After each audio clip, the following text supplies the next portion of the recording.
जसवंत नगर में रिकॉर्ड तोड़ जीत के बावजूद सिपाल ने नहीं मनाया जश्न, नहीं बटी मिठाई। जी दोस्तों, आपको बता दें कि इटावा जिले के जसवंत नगर विधानसभा क्षेत्र में सिपाल यादव की रिकॉर्ड तोड़ मतों से जीत हुई है। वहीं आपको बता दें कि बड़ी जीत के बावजूद जसवंत नगर में कोई भी जश्न नहीं मनाएगा। समाजवादी पार्टी के कार्यकर्ताओं और नेताओं ने कोई खुशी नहीं मनाई। वहीं भारतीय जनता पार्टी के कार्यकर्ताओं ने भी यहाँ पर किसी तरह की कोई खुशी नहीं मनाई। दरअसल आपको बता दें कि प्रदेश में भाजपा जीत रही थी, लेकिन इटावा जिले की तीनों सीटों पर भाजपा हार रही थी, इसलिए भाजपाई जश्न मनाने नहीं निकले। इसके अलावा सपा जिले में तो जीत रही थी और प्रदेश में हार रही थी, इसलिए समाजवादी पार्टी के कार्यकर्ताओं ने भी यहाँ पर जश्न नहीं मनाया और सिपाल यादव की यहाँ पर बड़ी जीत हुई। इसी के साथ आपको बताएं दोस्तों कि यूपी चुनाव के नतीजे पर पहली बार बोले अखिलेश यादव, आधे से ज्यादा भ्रम और छलावा हो चुका है भाजपा का दूर। जब दोस्तों आपको बता दें कि उत्तर प्रदेश विधानसभा चुनाव में मिली करारी हार के बाद समाजवादी पार्टी के प्रमुख अखिलेश यादव ने बड़ा बयान दिया है। अखिलेश यादव ने कहा है कि यूपी की जनता को हमारी सीटें 2.5 गुनी और मत प्रतिशत 1.5 गुना बढ़ाने के लिए हार्दिक धन्यवाद। अखिलेश यादव ने कहा है कि हमने दिखा दिया है कि बीजेपी की सीटों को उत्तर प्रदेश में घटाया जा सकता है। बीजेपी का ये घटाव निरंतर जारी रहेगा।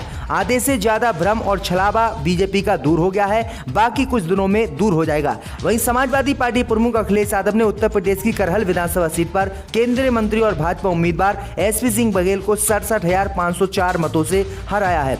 इसी के साथ आपको बताएं दोस्तों कि सपा मानने को तैयार नहीं, बीजेपी की जीत। जब दोस्तों आपको बता दें कि यूपी विधानसभा चुनाव 2022 की मतगणना अब साफ हो गई है। भारतीय जनता पार्टी करीब 260 सीटों पर बढ़त बनाते हुए सरकार बना रही है। हालांकि समाजवादी पार्टी इस बात को मानने के लिए तैयार नहीं है। सपा का दावा है कि बीजेपी की जीत महज एक अफवाह है। एक बार फाइनल रिजल्ट की घोषणा हो जाए तो सबको पता चल जाएगा कि समाजवादी पार्टी की ही सरकार बनेगी। वहीं आपको बता दें कि समाजवादी पार्टी के प्रदेश अध्यक्ष नरेश उत्तम पटेल का कहना है कि अभी पूरी मतगणना नहीं हुई है और बीजेपी पहले ही जीत मानने लगी है। भाजपा केवल अफवाह फैलाना चाहती है। अध्यक्ष नरेश उत्तम ने आरोप लगाते हुए कहा है कि इलेक्शन कमीशन की वेबसाइट पर समाजवादी पार्टी के उम्मीदवारों की जीतों की घोषणा नहीं की जा रही ताकि अफवाह को बढ़ावा मिल सके।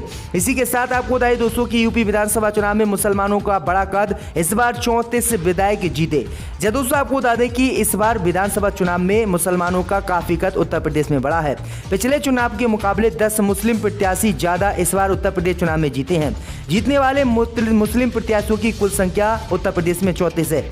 इस तरह से विधानसभा में कुल संख्या के सापेक्ष मुस्लिम विधायक 8.43% होंगे। यानी उत्तर प्रदेश में मुसलमानों की आबादी लगभग 20% है, लेकिन मुसलमान विधायकों की संख्या मात्र 9.8% ही रह गई है।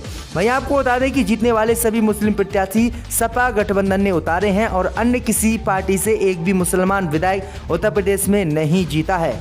इसी के साथ आपको बताएं दोस्तों कि दिल्ली में लगेगी योगी के नए मंत्रिमंडल पर मोहर। आज दिल्ली जा सकते हैं मुख्यमंत्री योगी आदित्यनाथ। जब दोस्तों आपको बता दें कि मुख्यमंत्री योगी आदित्यनाथ के नेतृत्व में गठित होने वाली भाजपा की नई सरकार के मंत्रिमंडल के सदस्यों पर दिल्ली में मोहर लगेगी। मुख्यमंत्री योगी आदित्यनाथ, भाजपा प्रदेश अध्यक्ष स्वतंत्र देव सिंह और उप मुख्यमंत्री केशव प्रसाद मौर्य सहित अन्य नेता दिल्ली जा सकते हैं। विधानसभा चुनाव के नतीजों में प्रचंड बहुमत मिलने के बाद दिल्ली में भाजपा के शीर्ष नेताओं और RSS के बीच यूपी में भाजपा की नई सरकार के गठन को लेकर बातचीत शुरू हो गई है। इधर भाजपा के नेताओं को दिल्ली के इशारे का इंतजार है। दिल्ली से इशारा मिलते ही मुख्यमंत्री सहित कोर कमेटी के सभी सदस्य आज दिल्ली जा सकते हैं। पार्टी सूत्रों के मुताबिक आज ही शाम को ही मंत्रिमंडल के नए सदस्यों का नाम भाजपा और RSS के पास पहुंच सकता है और योगी सरकार 2 के जो उप मुख्यमंत्री हैं और जो मंत्री हैं वो कौन कौन होंगे, इस पर मोहर प्रधानमंत्री लगा सकते हैं। इसी के साथ आपको बताएं दोस्तों कि आशीष मिश्रा की जमानत रद्द करने वाली याचिका पर अब 15 मार्च को कोर्ट करेगा सुनवाई। जब दोस्तों आपको बता दें कि सुप्रीम कोर्ट लखीमपुर खीरी हिंसा मामले में केंद्रीय मंत्री अजय मिश्रा के बेटे आशीष मिश्रा को जमानत दिए जाने को चुनौती देने वाली याचिका पर 15 मार्च को सुनवाई के लिए सहमत हो गया है। बता दें कि इलाहाबाद उच्च न्यायालय ने कुछ समय पहले ही आशीष मिश्रा को जमानत दी थी। इस बीच वकील प्रशांत भूषण ने दावा किया कि गुरुवार को मामले के प्रमुख गवाहों में से एक पर हमला भी हुआ है। इस बीच आज मुख्य न्यायाधीश NV रमन्ना की अध्यक्षता वाली पीठ को वरिष्ठ वकील प्रशांत भूषण ने बताया कि याचिका को शुक्रवार सूचीबद्ध किया जाना था, लेकिन उसे अभी तक नहीं किया गया है। जिसका जवाब देते हुए जस्टिस S बोपन्ना और हेमा कोहली की पीठ ने कहा है कि ये किसी गलत विष रह गया है और अब रजिस्ट्री अधिकारी मंगलवार को इसे सूचीबद्ध कर रहे हैं। इसी के साथ आपको बताइए दोस्तों कि 1 लाख से भी ज्यादा मतों से जीते योगी आदित्यनाथ, भीम आर्मी चीफ चंद्रशेखर की जमानत जब्त। जय दोस्तों, आपको बताएं दोस्तों कि उत्तर प्रदेश की गोरखपुर सीट पर मुख्यमंत्री योगी आदित्यनाथ ने बड़ी जीत दर्ज की है। उन्होंने समाजवादी पार्टी के सुभावती शुक्ला को 1 लाख से भी ज्यादा वोटों से करारी शिकस्त दी है। वहीं आजाद समाज पार्टी काशीराम के टिकट पर चुनाव लड़े भीम आर्मी प्रमुख चंद्रशेखर की इस सीट पर जमानत जब्त हो गई है। चंद्रशेखर को इस सीट पर 7,640 वोट मिले हैं। गोरखपुर सीट महंत अवैधनाथ का गढ़ है। बाद में इस गढ़ के सिरमौर बने योगी आदित्यनाथ गोरखपुर की संसदीय माटी से निकले योगी आदित्यनाथ आज पूरे सूबे के मुखिया हैं। तो ये बड़ी अपडेट आई दोस्तों कि चंद्रशेखर जो लगातार दावा कर रहे थे उनकी जमानत थी यहाँ पर जब्त हो गई है। इसी के साथ आपको बताएं दोस्तों कि स्वामी प्रसाद मौर्य की हार पर बोली बेटी संघमित्रा मैं पिता के प्रचार में नहीं गई। जय दोस्तों, आपको बता दें कि 5 राज्य में विधानसभा चुनाव संपन्न हो गया और उत्तर प्रदेश समेत 4 राज्यों में भारतीय जनता पार्टी ने अपनी सत्ता बरकरार रखी है। उत्तर प्रदेश में पहली बार किसी पार्टी ने पूर्ण बहुमत के साथ सत्ता में वापसी की है। मुख्यमंत्री योगी आदित्यनाथ बड़े अंतर से जीत गए हैं, लेकिन राज्य के 2 उप मुख्यमंत्री में से एक केशव प्रसाद मौर्य को सिराथू विधानसभा क्षेत्र से हार का सामना करना पड़ा। अखिलेश यादव भी चुनाव जीत गए। हारने वालों में बड़ा नाम योगी सरकार में मंत्री रहे स्वामी प्रसाद मौर्य का भी है। जोरदार जीत के बाद उत्तर प्रदेश के सियासी गलियारों में आज जोरदार राजनीतिक हलचल बनी रहेगी। दिन भर होने वाली खबरों के लिए लगातार आपको ऐसे ही हम अपडेट देते रहेंगे। दरअसल आपको बता दें कि स्वामी प्रसाद मौर्य बीजेपी छोड़कर हाल ही में समाजवादी पार्टी में शामिल हुए थे और उन्होंने फाजिलनगर विधानसभा सीट से चुनाव लड़ा था, लेकिन स्वामी प्रसाद मौर्य बुरी तरह से हार गए हैं। 33,000 वोटों से हार गए हैं और उनकी बेटी बीजेपी सांसद संघमित्रा मौर्य ने सफाई दी है। उन्होंने कहा है कि वह उनके अपने पिता के प्रचार में नहीं गई थी। तो ये बड़ी अपडेट आ रही है।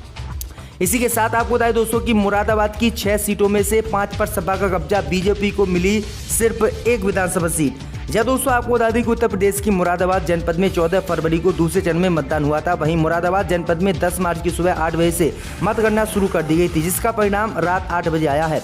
मुरादाबाद जनपद में कुल 6 विधानसभा सीटों में से 5 पर समाजवादी पार्टी के प्रत्याशियों ने जीत हासिल की है। वहीं 1 विधानसभा में भारतीय जनता पार्टी के प्रत्याशी ने जीत हासिल की है। अगर दोस्तों हम बात करें तो कांट विधानसभा से समाजवादी पार्टी ने कमल अख्तर ने जीत हासिल की है। ठाकुर द्वारा से भी समाजवादी पार्टी ने जीत हासिल की है और जो है मुरादाबाद देहात से समाजवादी पार्टी के प्रत्याशी हाजी नासिर कुरैशी ने जीत हासिल की है और मुरादाबाद की 28 नगर विधानसभा में दूसरी BJP sitting MLA Ritesh Gupta ने जीत हासिल की है और कुंदर की विधानसभा सीट भी समाजवादी पार्टी ने जीती है। शफीकुर रहमान वर्ग के पोते जियाउर रहमान वर्ग ने जीत हासिल की है। वहीं 30 बिलारी विधानसभा से सपा के सिटिंग एमएलए मोहम्मद फहीम इरफान ने जीत हासिल की है। ये बड़ी अपडेट आई दोस्तों। 2017 में 2 सीटों पर बीजेपी ने जीत हासिल की हुई थी, लेकिन इस बार बीजेपी 1 सीट कम हो गई। इसी के साथ आपको बताएं दोस्तों कि चुनाव नतीजों के बाद पहली बार बोली मायावती, उम्मीद के विपरीत आए नतीजे, हमें टूटना नहीं आगे बढ़ना है। यह दोस्तों आपको बता दें कि उत्तर प्रदेश विधानसभा चुनाव में मिली करारी हार के बाद पहली बार वीएसपी प्रमुख मायावती ने अपनी प्रतिक्रिया दी है। मायावती ने कहा है कि कल उत्तर प्रदेश विधानसभा चुनाव में बसपा की उम्मीद के विपरीत जो नतीजे आए हैं उससे घबराकर व निराश होकर पार्टी के लोगों को टूटना नहीं है। उसके सही कारणों को समझकर और सबक सीखकर हमें अपनी पार्टी को आगे बढ़ाना है और आगे चलकर सत्ता में जरूर आना है। मायावती ने आगे कहा है कि मुस्लिम समाज बसपा के साथ तो लगा रहा, परंतु इनका पूरा वोट समाजवादी पार्टी की तरफ शिफ्ट कर दिया गया। इससे बसपा को भारी नुकसान हुआ। मुस्लिम समाज ने बार बार आजमाई पार्टी बसपा से ज्यादा सपा पर भरोसा करने की बड़ी भारी कीमत की है। मायावती ने कहा है कि बाबा साहब के अनुयायी कभी हिम्मत नहीं हार सकते। मैं कहना चाहूंगी कि अब पूरा वक्त खराब हो गया है। हमने जी जान से प्रयास किया और उसके बाद भी ये नतीजा आया, तो फिर बुरा क्या हो गया। भैया आपको बता दें कि उत्तर प्रदेश में समाजवादी पार्टी को हराने में मायावती की सबसे बड़ी भूमिका रही और मायावती यानी दलित जो भी वोट था वो आधे से ज़्यादा वोट बीजेपी को चला गया और आधे से कम वोट बसपा पर रहा और आधे में से आधा वोट सपा पर गया, यानी पूरी फुल कोशिश जो है बीजेपी की जिताने की मायावती ने की। इसी के साथ आपको बताएं दोस्तों कि कृषि कानून से नाराज जाटों को मनाने में कामयाब रही बीजेपी। मुजफ्फरनगर दंगे, कानून व्यवस्था समेत इन मुद्दों का लिया सहारा। जब दोस्तों आपको बता दें कि भारत के सबसे अधिक आबादी वाले और राजनीतिक रूप से महत्वपूर्ण राज्य उत्तर प्रदेश के विधानसभा चुनाव में 7 फरवरी को पश्चिमी उत्तर प्रदेश के जिलों में शुरू हुआ तो बीजेपी को जाटों के गुस्से के रूप में महत्वपूर्ण प्रतिकूल परिस्थितियों का सामना करना पड़ा।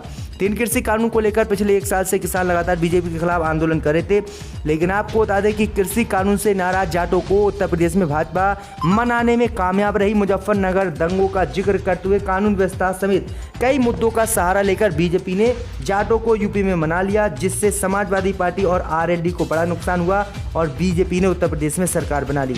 इसी के साथ आपको बताइए दोस्तों कि लगभग 10 विधानसभा सीटों पर 200 से कम वोटों से हुई हार जीत।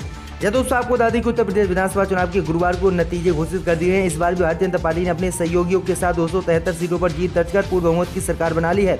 बीजेपी को जहां 41.29% मत हासिल हुए, वहीं समाजवादी पार्टी को 32.3% वोट मिले हैं, जबकि बहुजन समाज पार्टी के पार्टी में 12.88% मत पड़े हैं। राज्य की मुख्य विपक्षी समाजवादी पार्टी को 111 सीटों पर ही जीत दर्ज करनी पड़ी है। तो ये बड़ी अपडेट आ रही। वहीं 10 विधानसभा सीटें ऐसी हैं जहां पर 200 और 100 से ऊपर हार जीत हुई है।